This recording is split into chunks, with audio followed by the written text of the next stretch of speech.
Jemaat yang kekasih dalam Tuhan kita Yesus Kristus, kita akan memulai ibadah kita pada pagi hari ini. Selamat datang dalam ibadah Minggu ke-17 sesudah Pentakosta. Kiranya ibadah yang kita lakukan saat ini berkenan di hadapan Tuhan dan menjadi berkat dalam kehidupan kita. Pemberita firman pada saat ini disampaikan oleh Pendeta Albert Gosling, Ketua Majelis Jemaat GPIB Jemaat Efata Tenggarong. Jemaat dipersilakan berdiri. Kita menghadap Tuhan dan menyambut firman-Nya hadir di tengah persekutuan kita.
Mari kita tabiskan ibadah ini.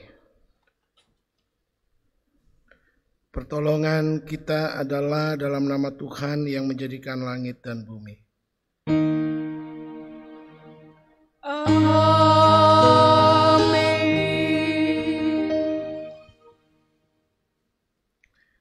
Nats pembimbing kita terambil dari kitab Matius pasal 13 ayat 9, firman Tuhan katakan, siapa bertelinga hendaklah ia mendengar. Kasih karunia dan damai sejahtera dari Allah Bapa kita dan dari Tuhan Yesus Kristus menyertai kamu. Dan menyertaimu juga.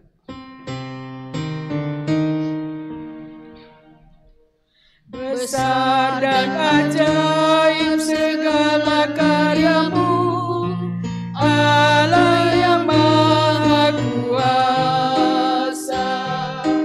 Adil dan benar segala jalanmu, Raja segala bangsa. Siapa tak takut Tuhan, tak mengagumi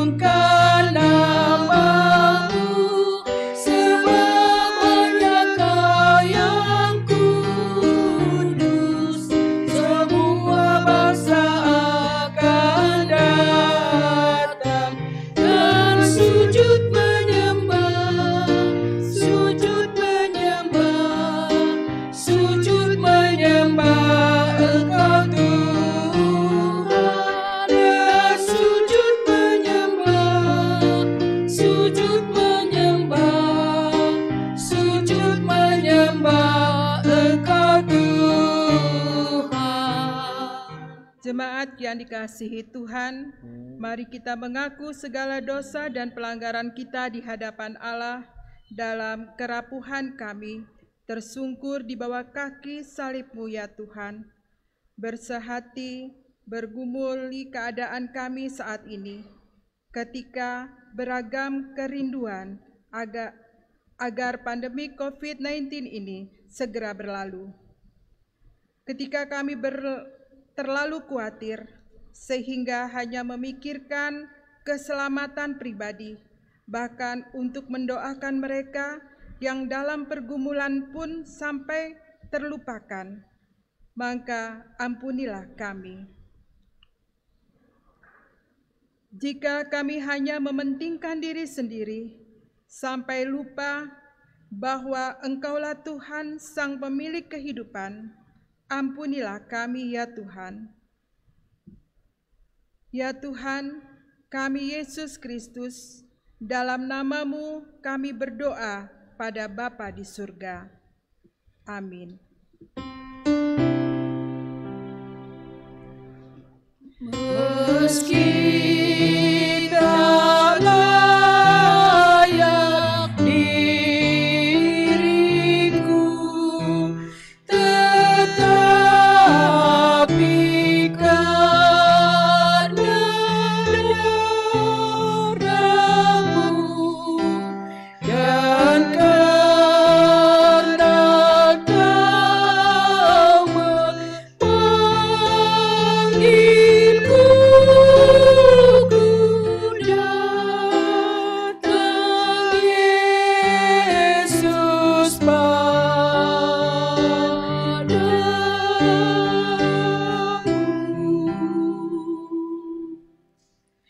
Sebagaimana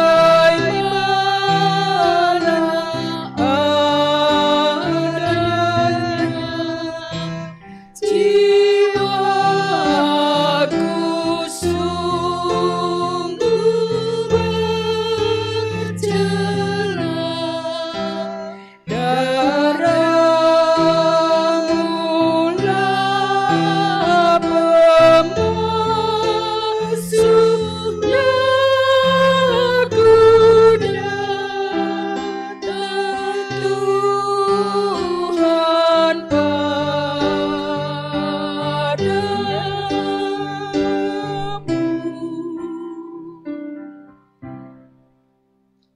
Pada setiap orang yang telah mengaku dosa dan bertobat, disampaikan berita anugerah pengampunan seperti tertulis dalam kitab Yesaya pasal 1 ayat 18. Firman Tuhan katakan, "Marilah baiklah kita berperkara," firman Tuhan. "Sekalipun dosamu merah seperti kirmisi akan menjadi putih seperti salju. Sekalipun berwarna merah seperti kain kesumba akan menjadi putih seperti bulu domba." Berdasarkan firman Tuhan inilah, maka sebagai pelayan Yesus Kristus kami memberitakan bahwa pengampunan dosa telah berlaku dalam nama Bapa dan Anak dan Roh Kudus.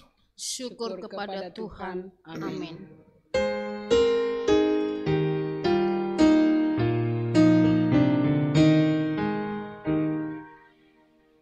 Ku diberi belas kasihan, walau tak layak hatiku. Tadiku aku kini heran, Tuhan besarlah rahmat-Mu. Kidung imanku bergema, rahmat-Mu sungguh mulia. Kidung imanku bergema, rahmat-Mu sungguh mulia.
Jemaat mari berdiri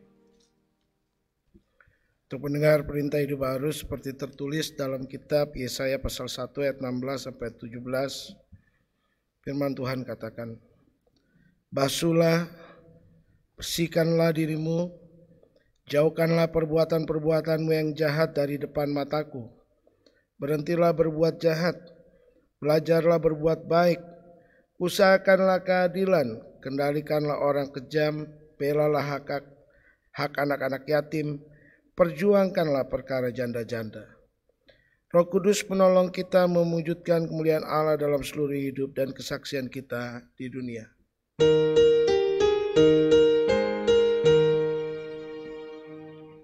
Kemuliaan bagi Bapa, Putra, dan Roh Kudus, seperti semula, kini dan terus, dan kekal selama-lamanya. Amin. Silakan.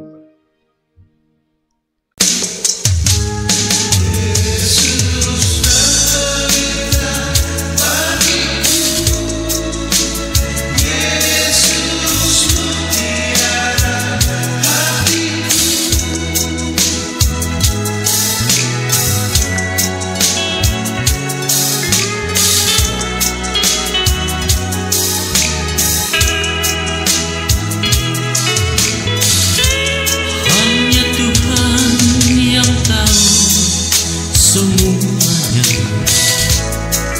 hitamnya jalan yang kita lalui, kering merentak pohon ara tak berbunga, tiada lagi berbunga.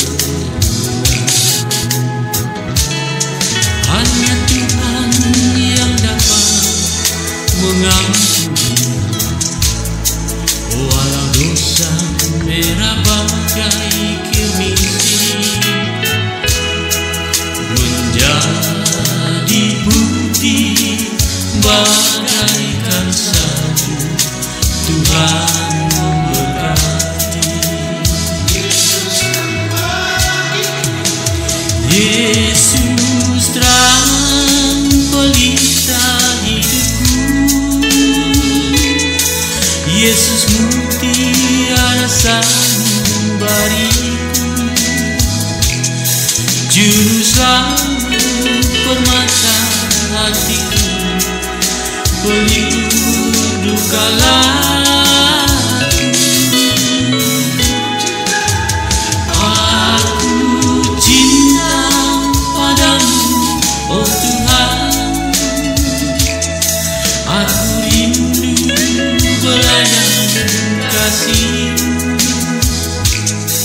dengan air mata yang menetes ini, ku bernyanyi, ku berdoa.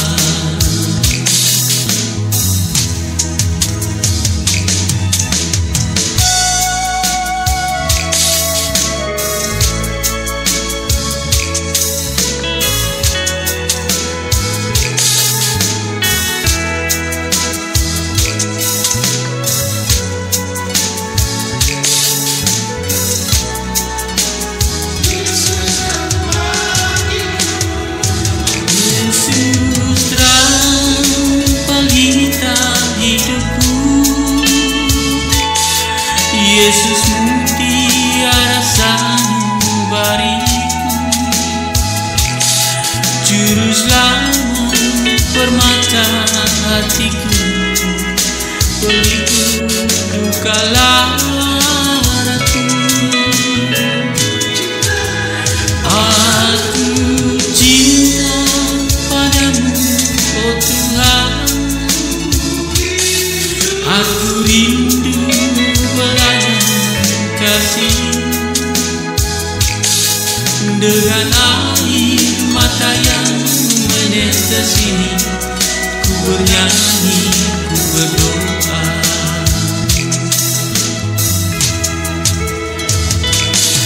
Dengan air mata keharuan ini, ku memuji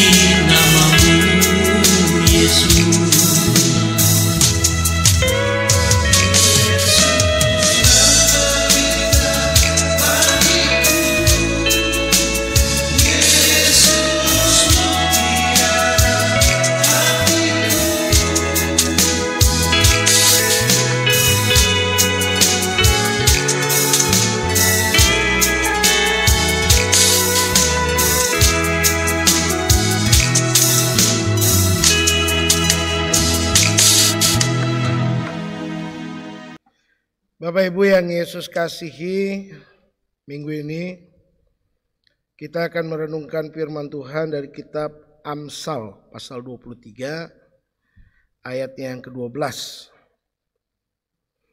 Kitab Perjanjian Lama, kitab Amsal pasal 23 ayat 12.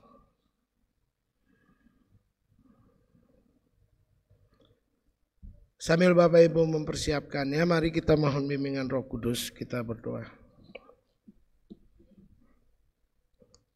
Puji-pujian kami naikkan ke hadapan-Mu ya Bapa. Dan kami bersyukur atas pemeliharaan Tuhan, pertolongan dan penyertaan-Mu sepanjang minggu yang telah berlalu. Hari ini kami mempersiapkan diri kami untuk menjalani kehidupan hari ini dan minggu yang akan datang.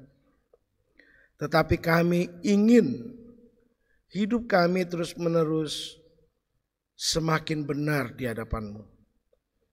Karena itu di tengah-tengah maraknya pujian syukur, saat ini kami duduk diam di hadapan Tuhan, memohon Tuhan menerangi hati dan pikiran kami dengan Roh-Mu yang kudus.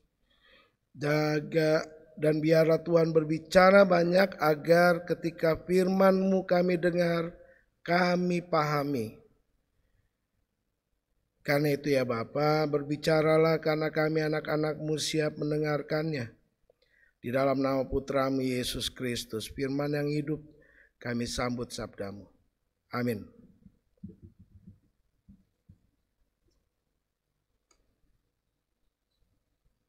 Kitab Amsal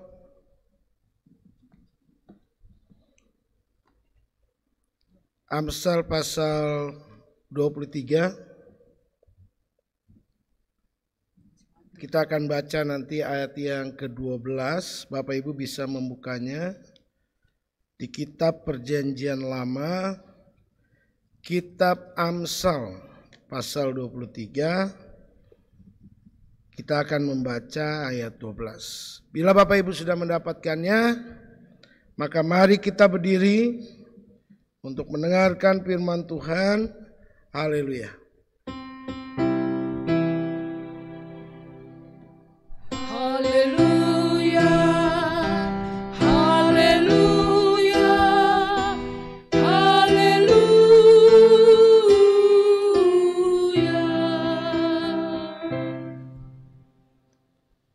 Bacaan Alkitab hari ini dari kitab Amsal pasal 23 ayat 12 yang menyatakan, arahkanlah perhatianmu kepada didikan dan telingamu kepada kata-kata pengetahuan.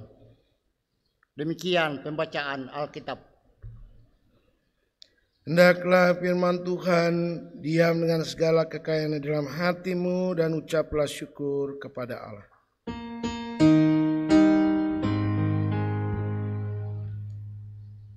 Kepadamu puji-pujian,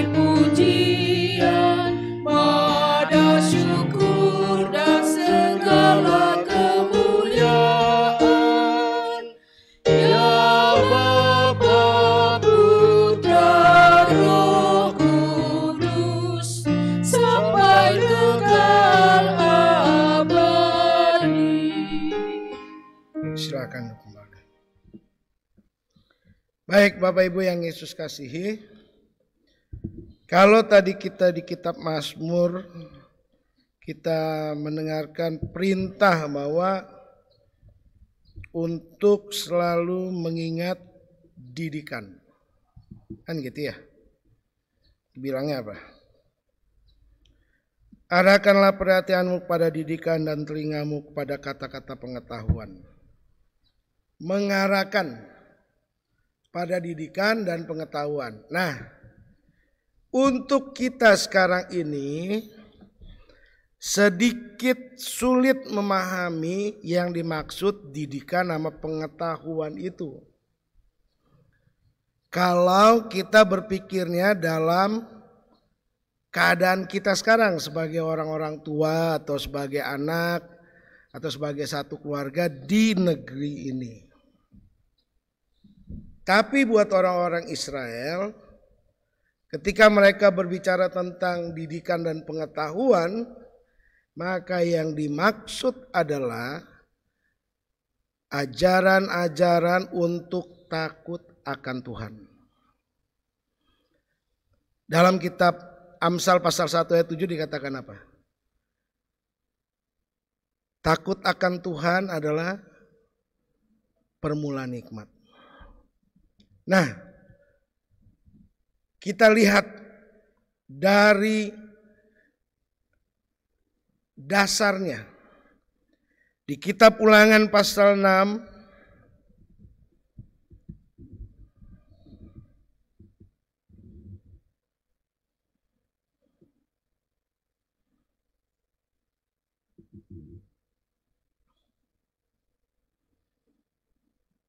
dari ayat 1 sampai ayat 4 itu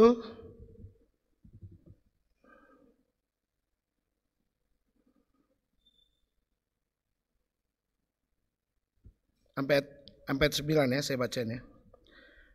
Inilah perintah, yakni ketetapan peraturan yang aku ajarkan kepadamu atas perintah Tuhan Allahmu. Saya perhatiin ya. Ketika dia memulainya, dia memulai gini. Inilah perintah yang aku ajarkan, Musa mengajarkan, sesuai perintah Tuhan. Jadi para hamba Tuhan itu, dia selalu mengajarkan hal-hal yang bukan atas keinginannya, tapi atas perintah Allah. Itu harus kita ingat dulu sebagai satu catatan pertama. Supaya apa? Ayat 2 katakan, supaya seumur hidupmu engkau dan anak cucumu takut akan Tuhan Allahmu dan berpegang pada segala ketetapan dan perintahnya kusampaikan kepadamu, dan supaya lanjut umurmu. Jadi orang hidup mengikuti perintah Tuhan dan ingat apa yang Tuhan perintahkan itu, itulah modalnya untuk dia punya umur panjang. Ya kan? Nah di ayat 7, nanti Bapak Ibu baca terus ya, di ayat 7 saya lengkap. Haruslah engkau mengajarkannya berulang-ulang kepada anak-anakmu dan membicarakannya apabila engkau duduk di rumahmu, apabila engkau sedang dalam perjalanan, apabila engkau sedang berbaring, dan apabila engkau bangun. Saudara perhatian, bagi orang Israel tidak ada isu yang paling menarik selain membicarakan kebaikan-kebaikan Allah. Dari kitab Ulangan tadi mau dikatakan bahwa tidak ada satupun warisan yang paling berharga yang bisa Anda berikan kepada anak cucu Anda selain daripada semangat untuk beriman sungguh-sungguh kepada Allah. Dan untuk bisa beriman sungguh-sungguh, mereka harus memiliki pengetahuan yang benar tentang Allah. Mereka harus tahu dengan benar perjalanan hidup kita, perjalanan hidup Anda berdasarkan pertolongan Allah. Nah, Amsal kemudian bilang, arahkan perhatianmu kepada didikan dan telingamu pada kata-kata pengetahuan. Yesus bilang begini, siapa yang bertelinga hendaklah ia mendengar. Pertanyaannya, apakah ada orang yang tidak punya telinga? Semua orang rata-rata punya telinga.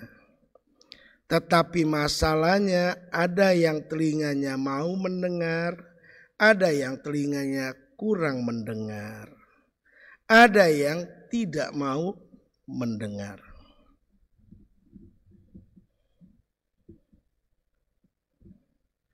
Kalau orang tahu bahwa resep umur panjang itu adalah takut akan Tuhan, resep menjadi orang sukses itu adalah takut akan Tuhan, Resep hidup bahagia itu adalah takut akan Tuhan. Maka orang akan duduk diam mendengarkan dan memikirkan setiap firman Allah. Tetapi sayang, 1000 kali sayang. Kadang-kadang ada kesibukan-kesibukan di dalam hidup ini yang membuat telinga orang sulit untuk mendengarkan firman Allah. Gereja saat ini hari Minggu kadang sepi-sepi. Kenapa saya bilang kadang? Karena masih ada beberapa orang yang di gereja live streaming misalkan. Tapi umumnya udah gak kayak sebelum masa pandemi. Orang sekarang di rumah. Dulu, ini cerita dulu.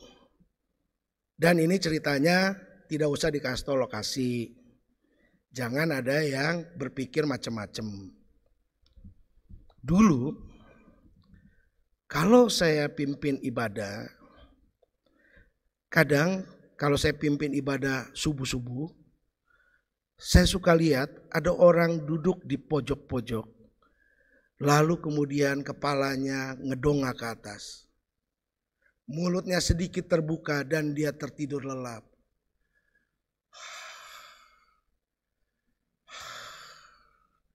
Selesai ibadah, salaman, orang yang sama ngomong begini sama saya.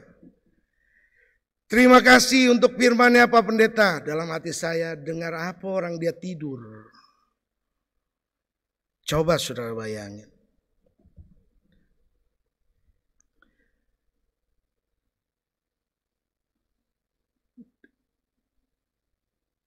Ada nggak orang yang tidur lalu kemudian dengar orang ngomong? Nggak ada. Jarang lah. Yang saya tahu lewat cerita di televisi itu salah satunya Gus Dur. Walaupun dia tidur dia bisa nyambung cerita sama orang lain. Tapi kan jarang orang kayak gitu. Jarang. Dan yang serunya dari cerita tadi, saya itu melihat orang itu dan saya apal gitu. Kalau pendeta di atas mimbar kan tinggi kan. Dia tahu dong. Cirinya ini. Gini dia.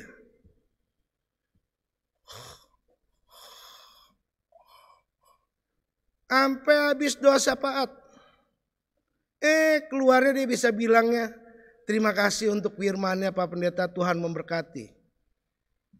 Dan saya hanya menjawab, Tuhan memberkati Bapak juga. Ya kan? Ada juga di gereja yang gak tidur. Tapi sibuk memikirkan orang di sampingnya. Karena tidak tahan ngelihat yang di samping tasnya merek Hermes. Iya gak? Hatinya panas sekali.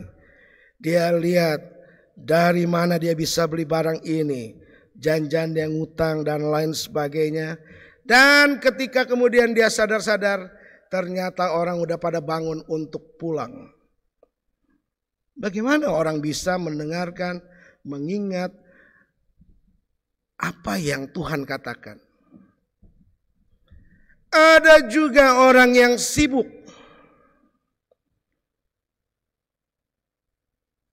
Keluar masuk, berdiri sana, berdiri sini. Entah dia masuk gereja tujuannya apa sebenarnya. Hanya untuk loleng-loleng aja, kesana kemari, kesana kemari. Ada juga orang-orang yang sibuk karena habis pikirannya untuk memikirkan sakit hati. Entah sakit hatinya sama adiknya kah, sama kakaknya, sama orang tuanya, sama sahabatnya. Sehingga firman yang didengar tidak dia pahami. Bahkan lupa.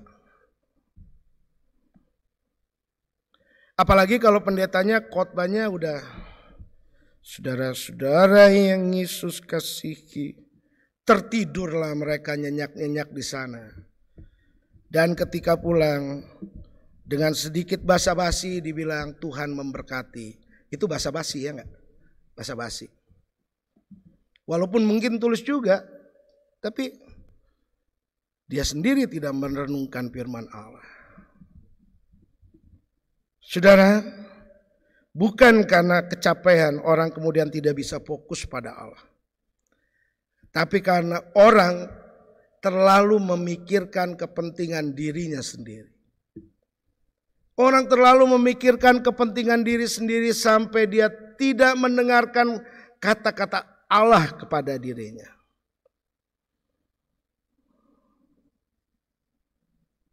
Ada satu cerita, mungkin saya pernah cerita di sini ya, tapi saya mau cerita lagi.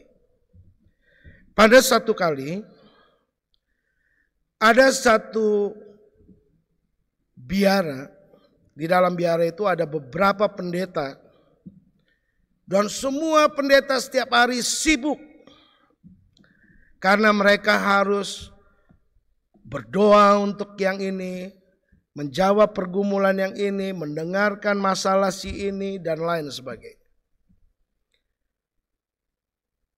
Dan tiba-tiba tanpa terasa, satu dengan yang lain mulai melihat satu dengan yang lain sebagai saingan. Lalu melihat, kenapa si ini lebih banyak mencari dia, ini mencari itu, mencari ini. Akhirnya satu dengan yang lain merasa sebagai saingan. Dan hidup mereka menjadi egoistis. Rata-rata memiliki ambisi yang berlebih. Seakan harus punya pengagum.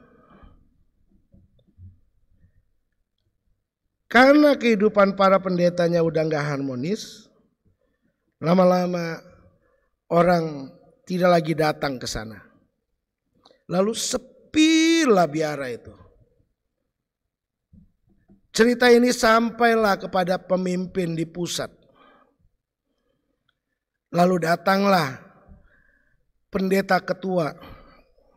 Selama lewatin banyak kampung, dia mendengar sana sini, dia mendengar sana sini, dan dia diam saja. Sampai di biara dia diam selama 10 hari. Dia diam menyendiri selama 10 hari, lalu kemudian hari ke-11 dia panggil satu-satu. Dan ketika keluar dari ruangan dia, setiap pendeta ramah satu kepada yang lain. Ramah. Lalu kemudian akrab kembali. Lalu dia pulanglah. Sepanjang jalan orang bertanya. Dia menyebutkan sesuatu dan habis itu dia pergi begitu saja. Selang beberapa hari biara itu ramai lagi. Banyak orang datang, siang malam semua pada mau sembahyang, mau berdoa, mau apalah, mau memuji Tuhan dan lain sebagainya. Ditanyalah ia di kantor pusatnya oleh beberapa orang. Apa yang Anda lakukan di sana? Karena setelah Anda pulang, biara itu kembali ramai. Dia bilang, saya tidak melakukan apa-apa. Tidak mungkin. Saya hanya mengatakan, tahukah Anda bahwa di antara Anda adalah Yesus? Lalu semua pada bertanya, siapa yang Yesus di antara kita sebenarnya? Karena mereka malu, akhirnya mereka berusaha untuk menunjukkan sikap terbaiknya. Jemaat-jemaat yang lain juga nanya, ada apa sebenarnya di biara itu? Yesus ada di sana. Semua akhirnya pada mau datang ketemu Yesus. Beribadah, mau menunjukin yang bagus-bagus. Paham saudara maksud cerita saya? Orang banyak gak sadar bahwa mungkin ketika dia duduk di dalam persekutuan itu ada Yesus salah satunya. Yang kemudian ngelihat, oh kelakuan dia seperti ini, kelakuan si ini seperti itu, kelakuan ini seperti itu. Tapi karena begitu banyak agenda di kepala, ada yang agenda ingin menguasai, ada yang punya agenda untuk menyakiti, ada yang punya agenda untuk bahkan mencuri, udah. Nggak kelihatan lagi Yesus di depan mata.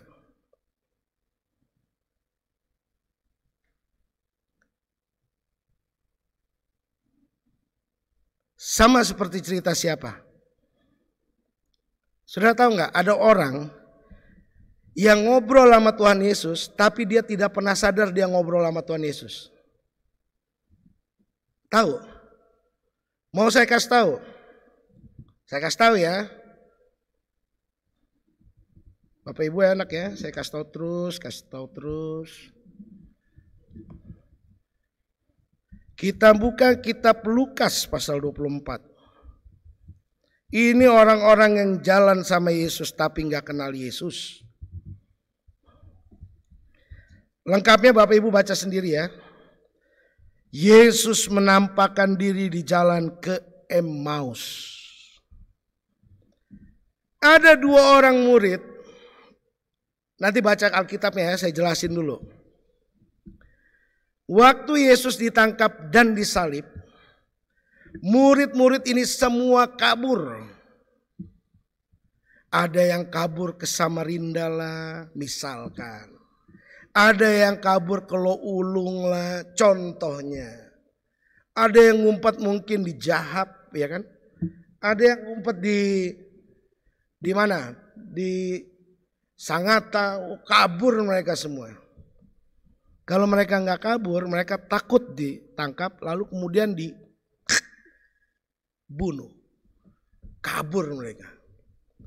Itu sebabnya Petrus pernah bilang, "Oh, saya tidak mengenal Yesus," katanya.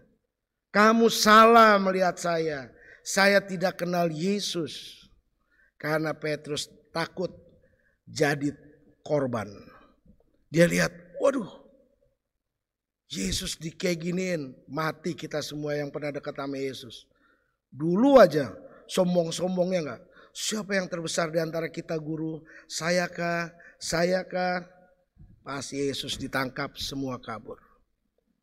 Emang kalau lagi hidupnya bahagia, semua dengan mulut yang sedikit besar pada nyanyinya, "Saya mau ikut Yesus," ya enggak? Tapi pas gitu tahu lagi dikejar-kejar, ngumpat-ngumpat di bawah kolong-kolong jemuran, ngumpat di bawah kolong jembatan, ya enggak?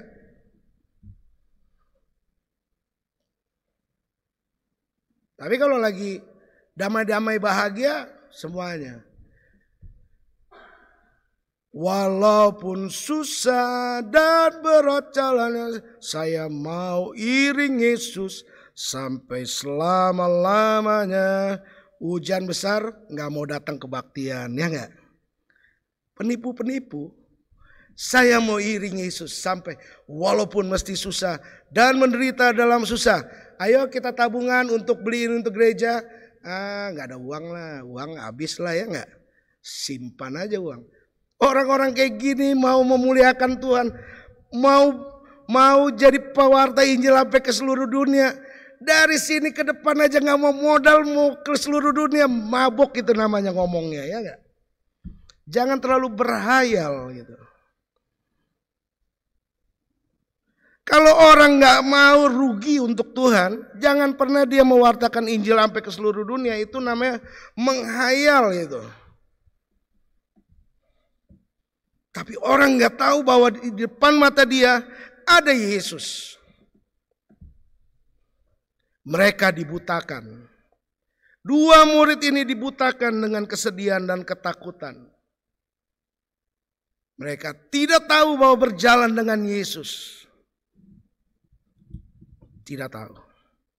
Sama seperti banyak orang di gereja. Mereka tidak tahu lagi berjalan bersama Yesus. Mereka berpikir bahwa gereja ini cuma gedungnya. Karena memang cuma gedungnya. Kadang-kadang di gereja lampu hilang. Dompet jatuh gak kembali. Handphone hilang. Ada pendeta yang handphonenya hilang waktu di gereja. Selisihnya cuma 2 menit. Dia taruh. Dia nengok ke belakang, balik lagi, nggak ada barangnya. Saya tanya, aku menghubungin dari 1 minggu lalu kemana? Kok nggak bisa dihubungin? Sini, jangan ribut, sini. Kenapa? Handphoneku hilang katanya. Di mana? waktu aku pimpin penyegaran iman. Kok bisa? Mungkin karena iman mereka segar, lalu mereka lupa ambil segala macam yang bukan punya mereka juga. Aku bilang, ya sudahlah, mau diapain? Kalau terlalu bahagia kadang orang begitu kan. Dia bahagia sekali, dia lihat cantiknya luar biasa. Dia lupa bahwa itu istri tetangganya, itu pun ingin dimiliki karena terlalu bahagia.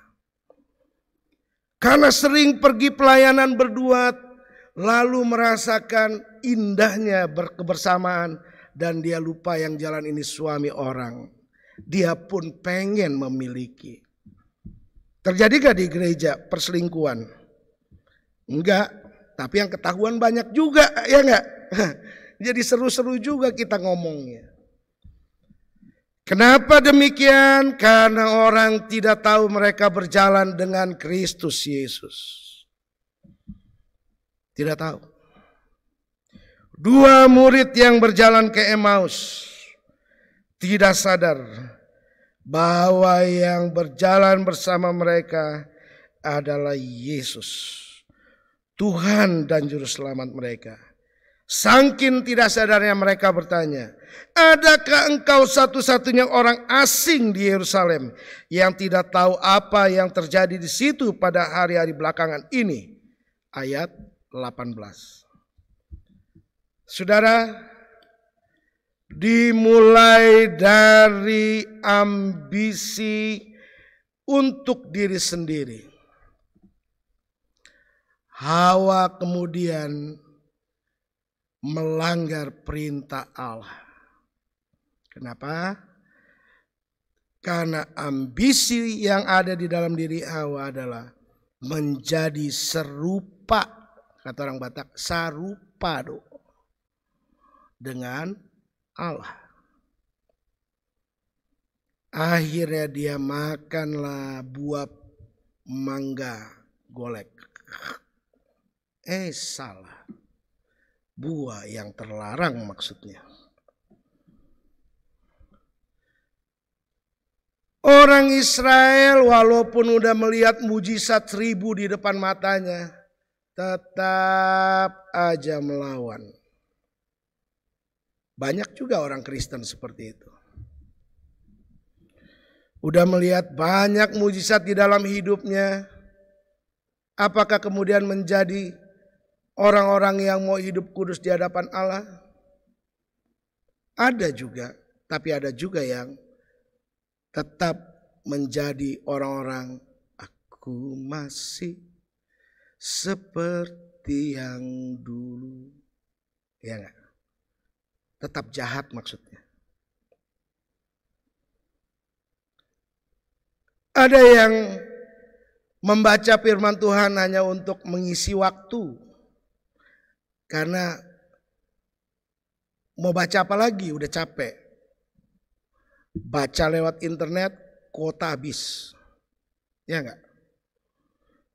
Kuota banyak di situ kok tante. Diam. Emang ada yang 5.000-an, saya lagi nyari 5.000-an. Tapi giganya untuk 3 bulan. Nah, susah. Akhirnya baca Alkitab sebagai pelarian. Jadi kalau orang baca firman Tuhan, orang beribadah hanya untuk ada kegiatan, dia nggak akan pernah ngerti apa-apa. 2 orang murid berjalan ke Emmaus dan tidak tahu Yesus bersamanya. Apa kata Yesus untuk mereka? Ayat 23. Ayat 25.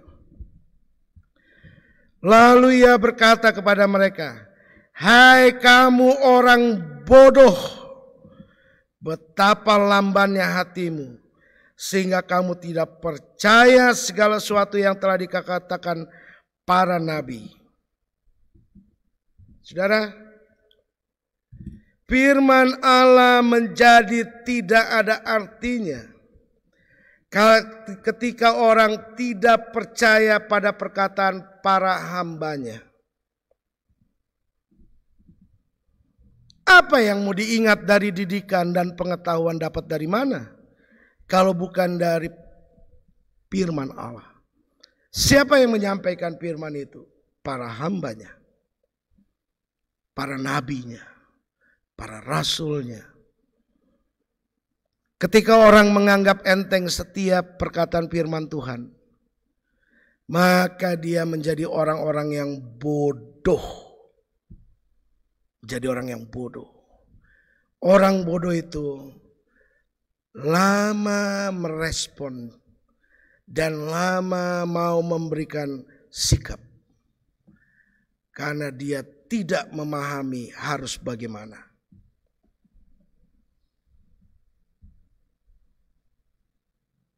Bagaimana orang bisa kemudian diperkaya oleh Allah cara berpikirnya?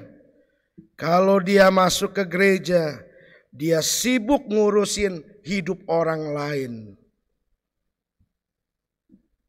Ya ampun, kemarin bibirnya warna hijau, sekarang warna abu-abu.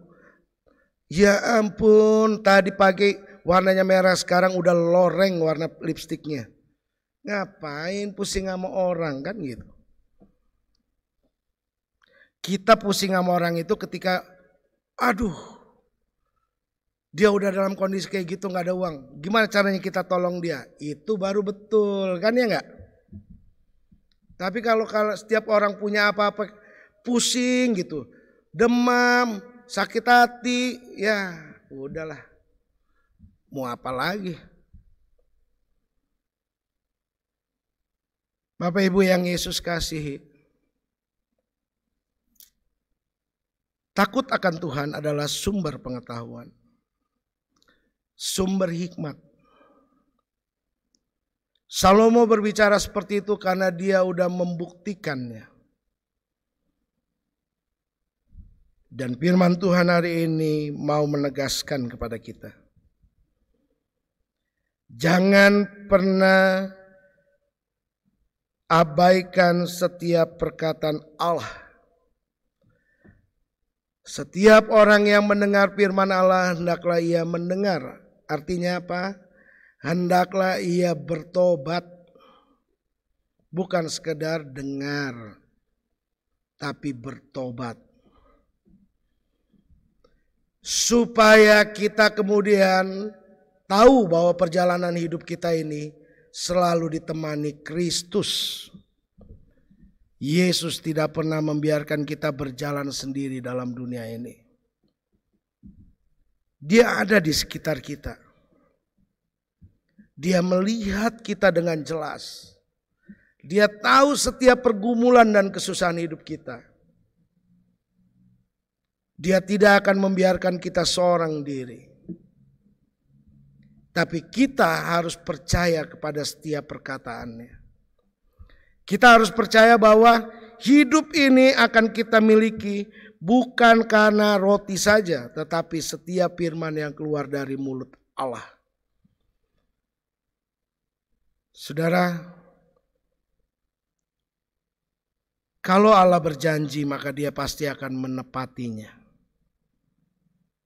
Dia tidak akan bohong. Dia pasti menepati. Allah tidak pernah menyeret kita masuk ke dalam kesulitan hidup. Tidak. Tetapi Allah selalu ada di dekat kita ketika kesulitan itu kita alami. Untuk apa? Yesus katakan, datanglah padaku hai kamu yang berbeban berat, yang letih lesu. Kuk yang akan kupasang ringan, belajarlah kepadaku. Apa yang Yesus mau katakan? Belajarlah untuk setia kepada Allah seperti yang dia tunjukkan. Beriman itu bukan berjalan tanpa bebas hambatan dan tanpa membawa sesuatu. Beriman itu memiliki beban. Bebannya apa? Bebannya itu untuk menjaga diri kita agar tidak melawan Allah. Menjaga diri kita agar hidup kita ini benar di mata Allah. Dan itu bukan perkara gampang. Itu perkara susah. Karena orang harus selalu berpikir, kalau saya bikin ini Tuhan marah apa enggak? Kalau saya bikin ini Tuhan senang apa enggak? Kalau saya bikin ini nama Tuhan dimuliakan apa enggak? Kalau saya bikin ini, nama Tuhan dipermalukan apa enggak? Kita akan jalani hidup hari ini, dan selama minggu yang berjalan ke depan, sekalipun perjalanan itu masih diwarnai dengan ketakutan-ketakutan, kecemasan-kecemasan, kesusahan-kesusahan, masih ada utang-utang, masih ada kebutuhan yang belum tercukupi, jangan takut. Pada saatnya apa yang Anda butuhkan Allah akan sediakan. Karena kita berjalan bersama Dia setiap saat. Yang harus kita lakukan sekarang, ingat terus apa yang Tuhan inginkan. Supaya kita hidup benar di mata Allah. Tuhan Yesus memberkati kita selalu. Jangan lupa Bapak Ibu, kalau Anda ikuti terus ibadah di YouTube-nya GPB Epatha Tenggarong, ajak yang lain juga menontonnya. Dan ajak yang lain juga subscribe. Karena YouTube-nya Epatha Tenggarong masih kurang subscriber.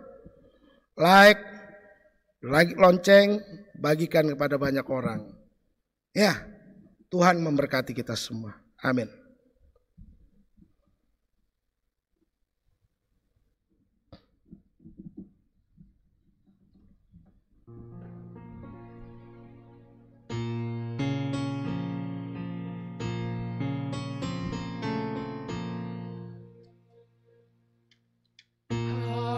Dengarlah anakku, nasihat yang diberikan orang tuamu. Karena panjang umurmu serta sejahtera ditambahkan padamu. Janganlah kiranya kasih dan setia serta kebajikan meninggalkanmu. Tuliskanlah itu dalam hatimu serta kalungkan itu pada lehermu. Hai, dengarlah anakku, nasihat yang diberikan orang tuamu. Karena panjang umurmu serta sejahtera ditambahkan padamu. Percayalah pada Tuhanmu dan jangan kau bersandar pada pengertianmu. Dan akui Dia dalam lakumu, maka jalanmu akan diluruskannya. Hai, dengarlah anakku, nasihat yang diberikan orang tuamu. Karena panjang umurmu serta sejahtera ditambahkan padamu. Jemaat sekalian, mari berdiri bersama dengan semua orang percaya di segala waktu dan tempat. Kita mengikrarkan pengakuan iman rasuli dengan mulut dan masing-masing kita berkata, Aku percaya kepada Allah, Bapa yang Maha Kuasa, Khalik langit dan bumi, dan kepada Yesus Kristus, anak yang tunggal Tuhan kita, yang dikandung daripada Roh Kudus, lahir dari anak darah Maria, yang menderita di bawah pemerintahan Pontius Pilatus, disalibkan, mati dan dikuburkan, turun dalam kerajaan maut, pada dari yang hari yang ketiga, ketiga, bangkit bangkit pula pula dari di yang antara orang mati, naik ke surga, duduk sebelah kanan Allah, Bapa yang Maha Maha Kuasa, dan dan akan datang dari sana untuk menghakimi orang yang hidup dan yang mati. Aku percaya pada Roh Kudus, gereja yang kudus dan am, persekutuan orang kudus, pengampunan dosa, dosa dan bangkitan daging dan hidup yang kekal. Silakan kembali. Mari kita berdoa. Tolong kami Bapa, agar kehidupan ini tidak membuat kami menjadi abai untuk tertib hidup benar di mata Tuhan. Ingatkan kami bahwa ketika kami lupa akan firman-Mu, lupa setiap perintah-Mu, maka kami pasti akan melakukan sesuatu yang salah dalam hidup ini. Di hadapan Allah terlebih membahayakan diri kami. Ajarkan kami Bapa untuk kemudian melihat bahwa sumber pengetahuan, kehidupan, masa depan hanya ada padamu. Sehingga kami selalu datang dan mendengarkan apa saja yang Tuhan katakan lewat para hamba-Mu. Kami bergumul di tengah-tengah masa pandemi bersama dengan semua masyarakat dunia yang lain. Kami cemas, kami takut, kami khawatir karena virus COVID-19 ini kapan saja bisa mencelakakan kami. Tapi ajarkan kami agar kami tetap menunjukkan pikiran kami terpusat kepadamu. Agar kami selalu tahu dan sadar diri bahwa apapun situasi yang kami alami, ada Tuhan Yesus yang akan menemani dan menolong kami. Ajar kami untuk tidak larut dalam prestasi-prestasi hidup kami. Ajar kami tidak larut dengan kesusahan-kesusahan rumah tangga kami.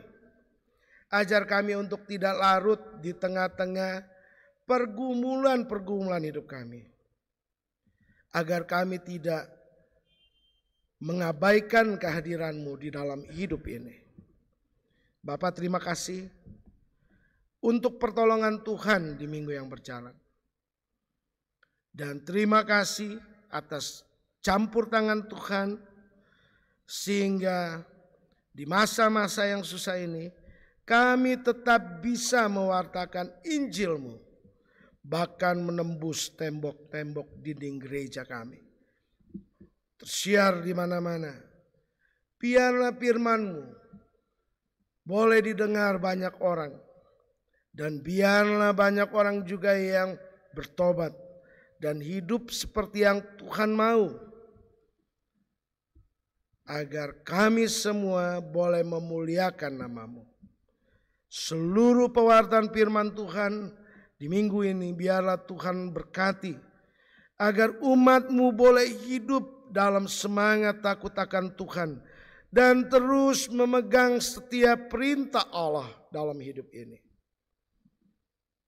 Karena itu ya Bapa, umur panjang yang Tuhan kasih sehingga terjadi penambahan usia, baik usia perkawinan dan pribadi. Tuhan memberkati mereka yang berbahagia. Saudara-saudara kami yang terbaring sakit, Tuhan mau tolong dan Tuhan mau jamah serta sembuhkan. Mertua Pak Loren, Tuhan mau tolong dan sembuhkan. Tuhan mau jamah sakit penyakitnya. Kami berdoa Bapa untuk saudara-saudara kami yang jauh daripada kami. Tuhan mau jaga mereka. Kami berdoa untuk mereka yang tidak tinggal bersama kami sebagai orang tua. Anak-anak kami yang merantau, Tuhan jaga dan sertai. Saudara mau sertai, Tuhan juga mau sertai saudara-saudara kami yang ada di kampung halaman. Bapa, tentu di masa-masa ini tidak semua hal menjadi hal yang bisa diterima dan menyenangkan. Kadang ketakutan dan kecemasan melebihi daripada kemampuan kami untuk bertahan. Karena itu ya Bapa, tolonglah kami. Tolonglah umat-Mu ini. Berkati para pelayan-Mu di GPIB Ephatha Tenggarong. Berkati para penatua diaken, pengurus-pengurus pelkat, pelayan-pelayan, mereka yang mengambil bagian dalam organis, kantoria, paduan suara, multimedia, panitia-panitia. Berkati para pendetamu, Pendeta Jimmy Nana, Pendeta Caroline Tarklabi, Pendeta Priscilia Bukit yang Tuhan tempatkan di GPB Ephatha Tenggarong ini. Berkati pelaksana harian majelis jemaatmu, dan biarlah Tuhan menolong kami semua, agar hidup kami hanya untuk memuliakan nama-Mu. Karyawan gereja Tuhan berkati selalu. Ya Bapa, biarlah Tuhan menolong gereja-Mu, agar di masa-masa sulit seperti saat ini, semangat kami untuk menceritakan kebaikan Tuhan tidak pernah habis. Dan biarlah kami terus Tuhan tuntun dan dampingi. Kami percaya bahwa upaya pemerintah bangsa negara kami untuk menyelesaikan wabah COVID ini dengan upaya mencari vaksin, pasti Tuhan berkati. Dan rencana untuk diberikan vaksin di awal tahun depan, kami imani akan terjadi demi hormat kemuliaan nama Tuhan. Karena itu berkati Bapak Presiden, berkati mereka yang ditugaskan dalam gugus tugas COVID-19, tingkat nasional sampai di daerah-daerah. Tolong pemerintah Provinsi Kalimantan Timur, khususnya Kutai Kartanegara, Bapak Bupati, Bapak Dandim, Kapolres, dan seluruh pejabat setingkat Tuhan berkati. Dan biarlah Tuhan berkati anggota TNI Polri yang bertugas mengawal untuk mengurangi penularan COVID-19 ini.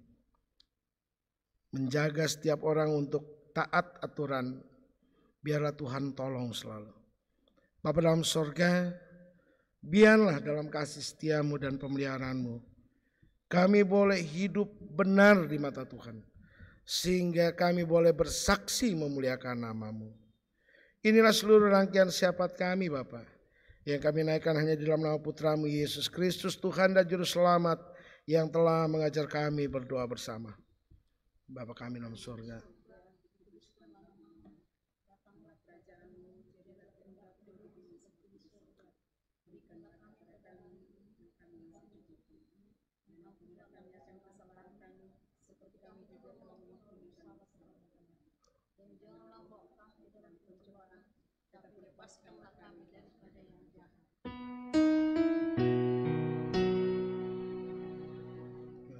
karena Engkaulah yang empunya kerajaan dan kuasa dan kemuliaan sampai selama-lamanya. Amin.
Jemaat, marilah kita mengucap syukur kepada Tuhan dengan memberi persembahan kepadanya. Persembahan minggu, juga ucapan syukur dan persepuluhan bisa diberikan ke gereja dan dimasukkan dalam kotak persembahan yang disediakan hari ini atau di hari lainnya sepanjang minggu berjalan. Atau boleh juga ditransfer ke rekening GPIB Jemaat Efata Tenggarong yang tertera di layar media Anda. Tuhan memberkati saudara dan persembahan saudara.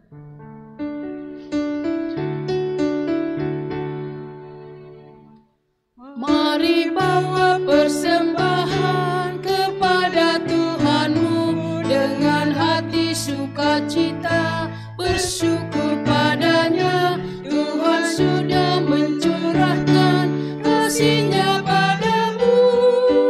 Mari mengucap syukur, muliakan Tuhan, pujilah namanya. Bawalah persembahanmu dengan sukacita padanya. Muliakan Tuhanmu, pujilah namanya. Bawalah persembahanmu dengan sukacita padanya.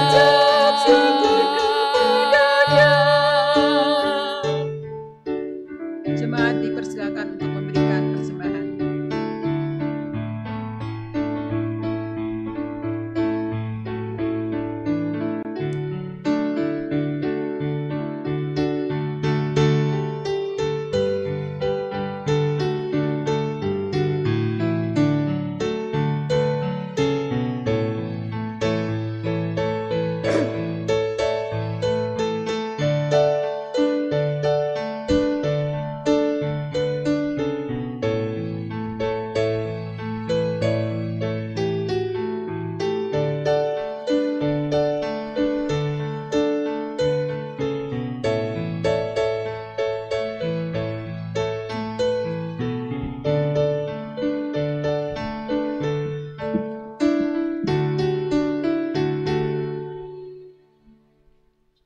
Jangan takut dan khawatir, Tuhan menjagamu.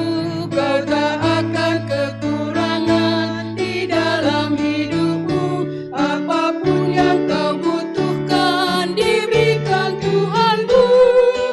Mari mengucap syukur, muliakan Tuhanmu. Pujilah namanya. Bawalah persembahanmu dengan sukacita padanya. Muliakan Tuhanmu, pujilah namanya. Bawalah persembahanmu dengan sukacita padanya.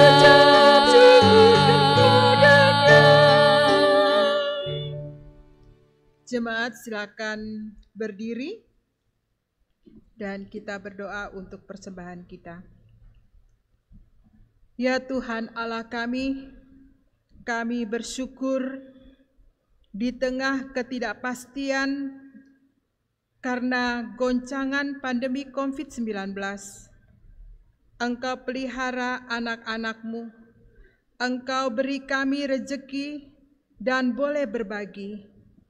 Terimalah persembahan yang telah terkumpul ini sebagai lambang penyerahan diri kami yang mengaku bahwa Yesuslah sumber hidup kami. Jadikanlah persembahan ini saluran berkat yang memuliakan nama-Mu, bahwa Engkaulah Tuhan dan Juru Selamat dunia. Amin. Dipersilakan duduk kembali. Kita memasuki pada warta jemaat. ringkasan Warta Jemaat hari Minggu ke-17 sesudah Pentakosta 27 September 2020 di bidang teologi ibadah hari Minggu. Untuk ibadah hari Minggu akan ditayangkan melalui channel YouTube GPIB Efata Tenggarong dimulai pukul 09.00 WITA. Seluruh warga jemaat dapat mengikuti ibadah minggu tersebut di rumah masing-masing. Jadwal petugas siaran ibadah minggu untuk tanggal 4 Oktober 2020 sebagai berikut. Pelayan firman akan disampaikan oleh Saudari Pascaline Dwi Aprilia SSI Teol. Untuk P1 Penatua Damaris Palele, P2 Diaken Oldi Tasik, Kantoria Ibu Ruth Mulung dan Ibu Yosriana Bilan, dan sebagai organis Saudara Ezer Nainggolan. Untuk bidang Inforkom Litbang, Majelis Jemaat mengucapkan selamat ulang tahun bagi warga jemaat yang berulang tahun dari tanggal 27 September sampai dengan 3 Oktober 2020. Kiranya Kristus memberkati sukacita saudara-saudari. Demikianlah ringkasan Warta Jemaat di minggu berjalan ini. Untuk informasi lengkapnya dapat dilihat pada Warta Jemaat yang akan di-share di WhatsApp. Atas perhatiannya kami mengucapkan terima kasih. Kristus memberkati warga jemaat dalam kehidupan dan aktivitas di minggu berjalan ini. Terima kasih. Bapak Ibu yang Yesus kasihi, tetap di rumah, patuhi setiap protokol kesehatan. Kalau tidak terlalu perlu sekali, jangan keluar rumah. Kita masih berhadapan dengan keganasan virus COVID-19. Banyak orang yang mulai bosan di rumah, lalu kemudian kemana-mana tidak jaga dirinya, lalu dia terpapar. Virus ini masih ada dan masih membahayakan. Biar yang keluar mereka yang memang punya pekerjaan dan harus datang ke kantor. Tidak perlu cemas, tidak perlu takut.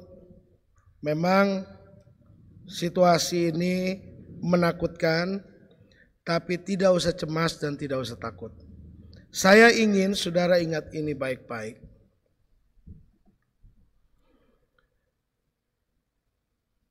Tidak ada bagian di dalam dunia ini yang tidak diketahui oleh Tuhan Yesus. Semua wilayah Yesus tahu apa yang terjadi di sana, termasuk hidup kita. Dia tahu karena dia memperhatikan dunia ini dan dia memperhatikan kita dengan sungguh-sungguh. Mari kita jalani kehidupan kita dengan satu keyakinan, apapun yang terjadi di sana, ada Tuhan Yesus yang akan menemani dan menolong kita. Mari kita berdiri, kita kembali dalam hidup ini untuk menjadi saksi-saksi Kristus sebagai surat Kristus yang terbuka.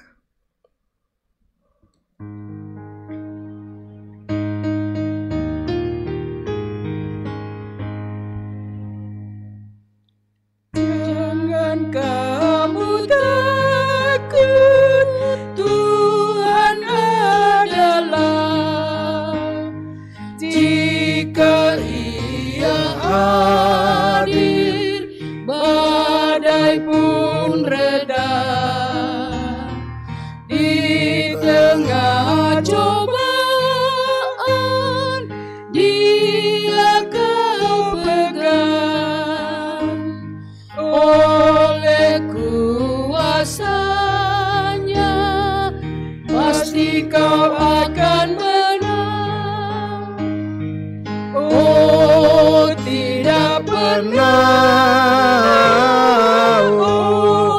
tidak pernah Tuhanmu tinggalkan dikau, Dia tetap beserta.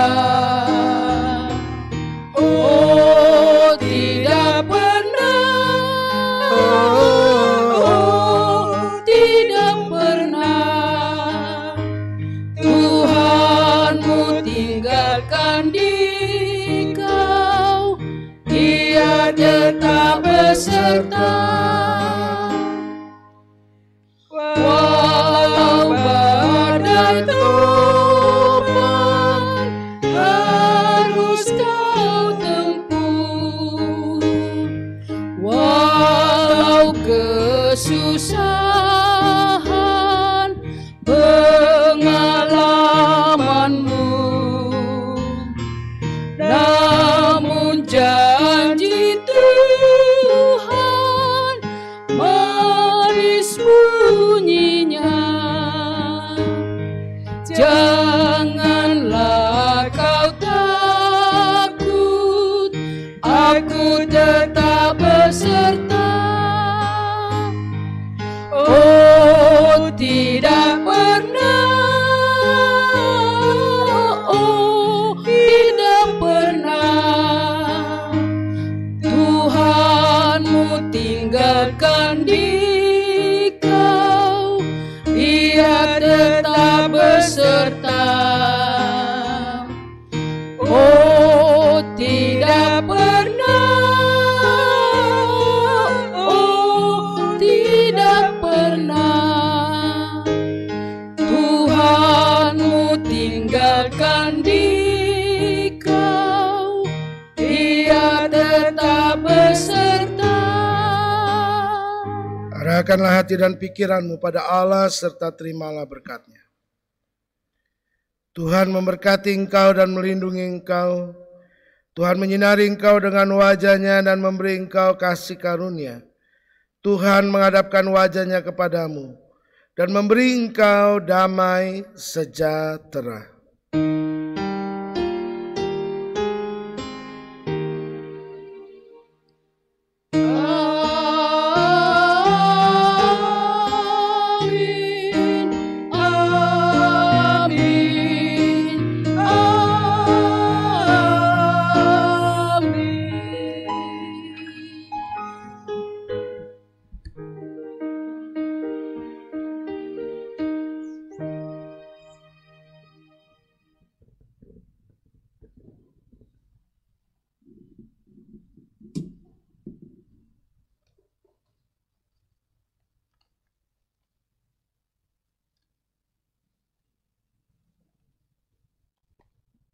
Selamat hari Minggu, Tuhan Yesus memberkati.